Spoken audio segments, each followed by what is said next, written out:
So this is the wood that we scored from the Habitat for Humanity Restore, which we absolutely love, and we do lots of different projects and things with things that we get from there.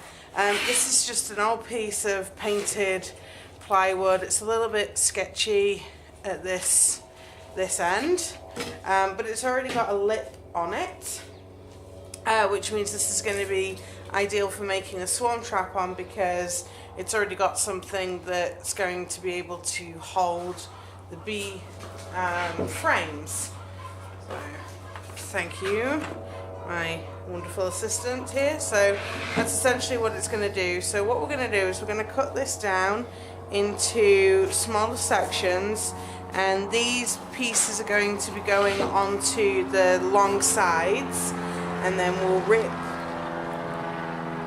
wait for the plane to go over, we'll rip the bits off the longer sides, so it's not going to hinder the bees' movement or anything like that. We've also got some scraps of plywood from the greenhouse build.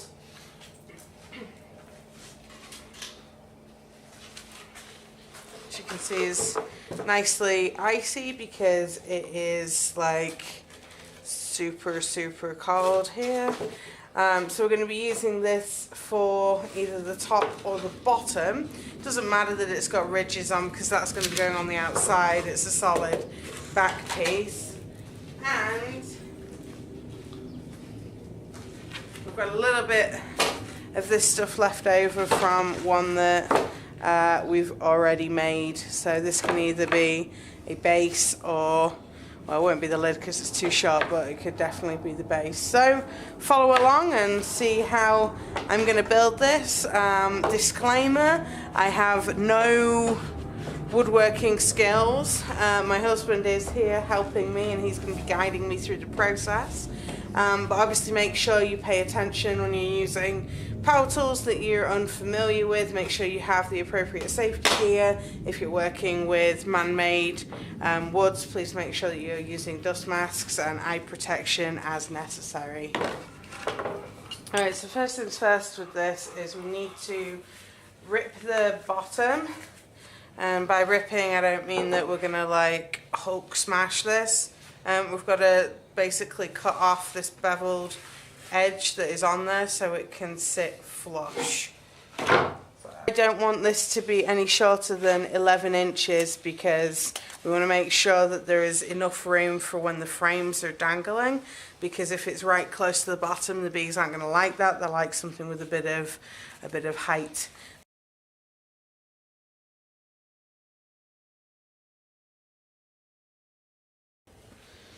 So my hive frames are inch and a half, thank you. Well, ish. Not quite an inch and a half. You want some play. And they're 19 inches long. So you need to make sure that it's going to have enough room for it to set in and hold. So we're going to cut these at 19 3/4. Okay. And as you can see, there's plenty of room still at the bottom.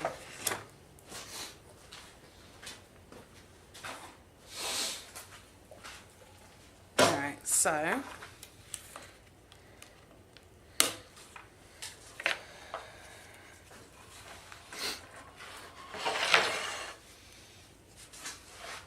$19 3/4.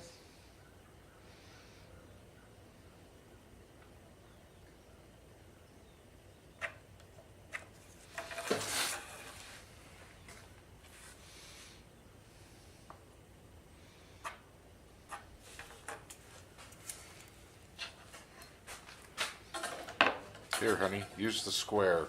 And a giant triangle. It's a square.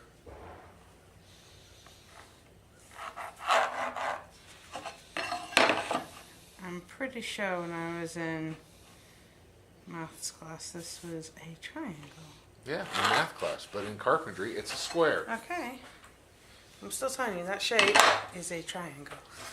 And that device is called a square. Okay, so I'm going to cut on this side.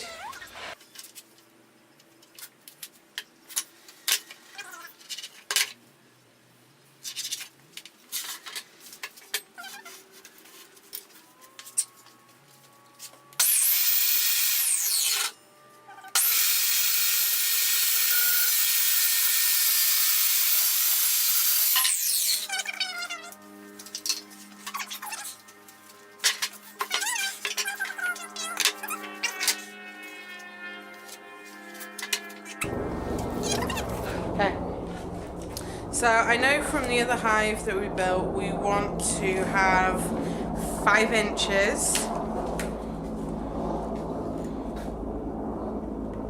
because we're only going to be putting 3 frames in for these swarm boxes.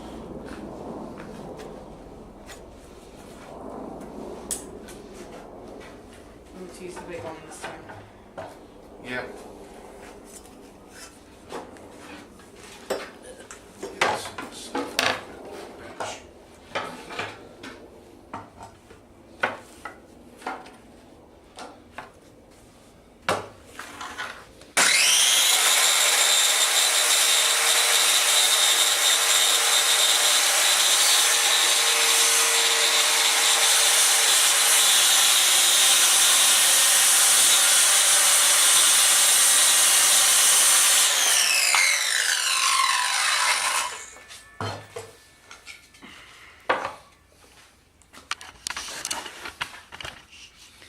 Now we're going to use this as a template.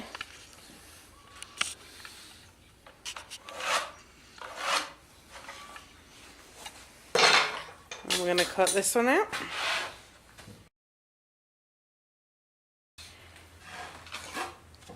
Okay, now this side is going to be our entrance, so we're going to take it off about 1/4 inch. Half inch. You don't want it any thicker than the width of the matchbox side, otherwise your bees aren't going to find that attractive for a swarm catcher.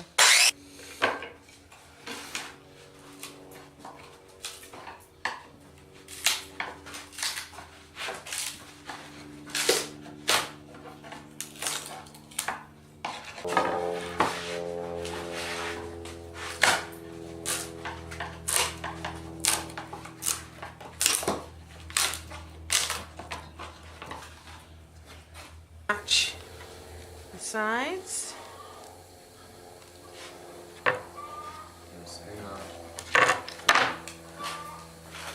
Sounds like a chicken that's laid an egg.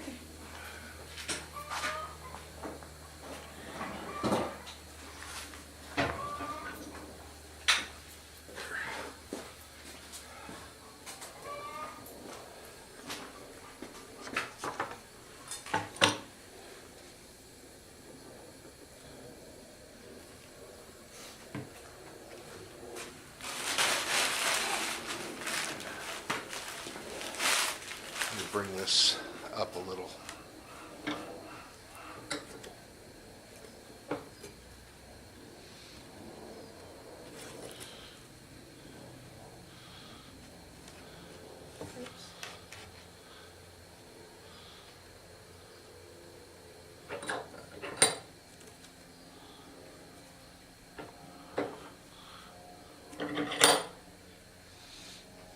Okay, approximately flush. And what size staples are we using? Those are 1/2 inch staples. 1/2 inch staples.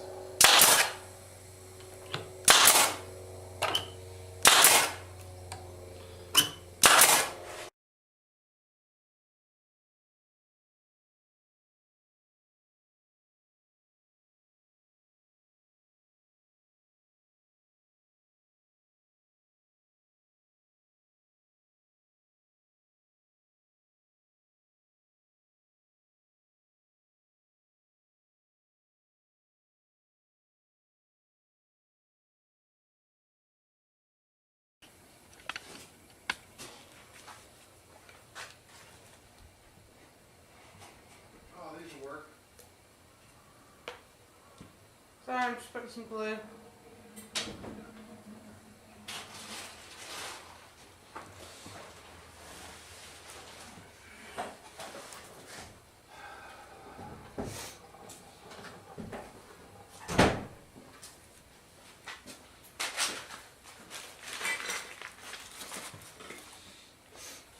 So what size are these? These are inch. Inch ones, okay.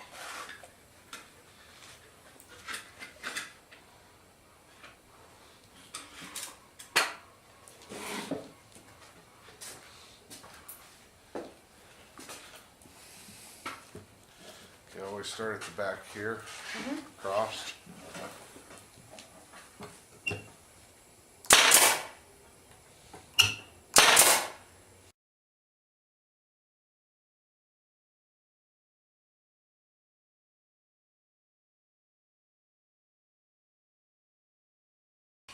Alright, so this fits in. We can fit 3 frames in here, and there's going to be a bit of wiggle room. We don't necessarily want too many frames in here because it's going to be difficult to get in and out. And also you've got to think of the weight of this. Usually swarm traps go up quite high, and you know, just in the off chance, you know, end up catching a swarm and forgetting about it, this could be quite heavy. So the next thing that we need to do is to make a lid for it. And there's a couple of different ways you can do it. You can do one with a hinge. You can do ones that lift up like a shoebox. And I think that's what we're going to do, right? That's sort of a shoebox, yeah. Yeah, so we're going to do kind of like a The idea being sort of is that shoebox. when we catch the swarm, all it'll take is a couple of screws on one on each side to keep the lid securely in place as it's being transported from the place where we caught the swarm to our So to hive. spare you guys being bored, I totally cut all this out on my own without any help. I'm moving. I'm moving. Come on. No, my Chris cut all this out. So to make the roof, what we've got is we've got a piece of plywood here that is, how big was it?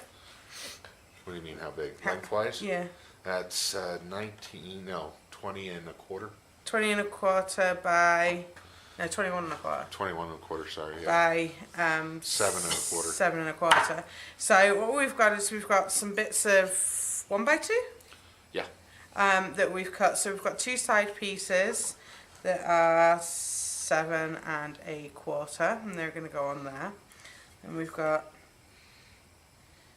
this long section, which is going to be the back. And we've got 2 smaller pieces here. And then this is going to be the actual brace piece. So that's going to slot into here. It'll slot better when the board's all Yeah, nailed when down. it's actually straight. So this is going to slot into here, and it's actually going to go through down onto the hive. So we don't want a massive, you know, just a little bit attached to the hive and then all the rest of this dangling down, because that's not going to be a lot of stability, you know, especially when the trap's full. So what we're going to do is we're going to have probably the majority of it is actually going to be attached to the box, and a smaller amount's going to be available for a hook. So we're just going to drill a hole through here big enough to try and stick a excuse you, stick a nail through. I think we've got like a 1/2 inch drill bit, so yeah, I can probably do this bit. And then we're going to do the same thing that we did. We're just going to staple it down, put some glue on here, and then, well, these bits are going to get stapled down and glued in, and then Chris is going to do some fancy schmancy jigsaw work to cut that out, because I'm not to be trusted with a saw. Jigsaw away.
And here is the finished, well, sort of finished swarm trap. So it's obviously going to need to defrost because we've got ice on here.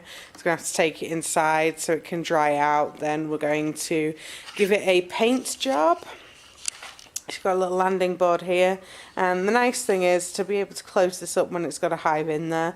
You can just put a scrap piece of wood over the entrance, duct tape it on. So there we have it. It's approximately the right sort of size. 40 litres volume is ideal for bees. So we've just got to give these a sexy new paint coating on them. And we need to put our beekeeper license and stuff on it, so we're nice and legal with the state. So there you have it. That didn't take too long, especially when you were doing it. Oh, let me do it, honey. I know how to do it. Okay, I'll come help. It would have been fine if I could cut in a straight line.